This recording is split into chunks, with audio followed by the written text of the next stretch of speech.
it's open sources, yeah, in 99% of the cases.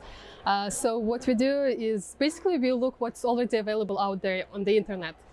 So we are looking at different open databases, we are looking at mapping services. So for example, we are looking at the Russian invasion of Ukraine. And for that, we are looking at like Telegram posts of what's happening. We are verifying it, geolocating, using like mapping services and etc. So basically everything that's available on the internet. And that's the difference, not the difference, maybe the key way of working in Bellingcat, that we are only looking at on what's available to everyone actually. So everyone actually can do that.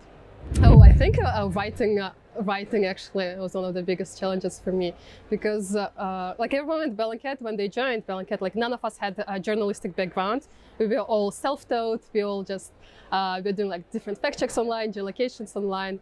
But when we got in, we needed to actually draft something up. And for me, that was difficult.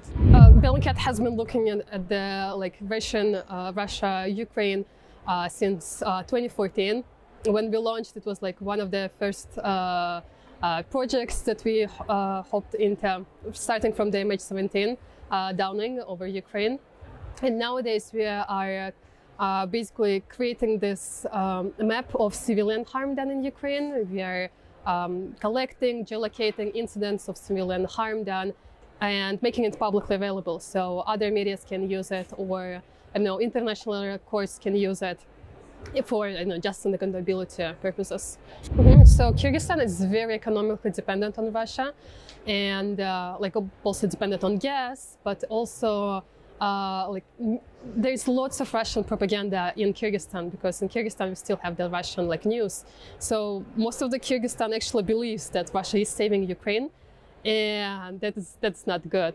And the way to combat it, I guess, it's a very difficult question for like a country which is so dependent on Russia. What we are seeing is that the West is trying to replace some grants that we used to have from Russia, so maybe that is helping a little bit. And investing in, I don't know, in education, I don't know. That's a very difficult question. I guess being less dependent on Russia, but again, that's a whole other new challenge. Collaborating, I guess, is great. And there was a great suggestion from the panel saying like, Google more. So definitely check out the resources that are already available, because there are so many great organizations that are already like working on, I don't know, guidelines or have fact-checked this. So definitely like looking at the work that has already been done, but also like if you have a question, like collaborating, because like lots of organizations are actually like quite open for collaboration.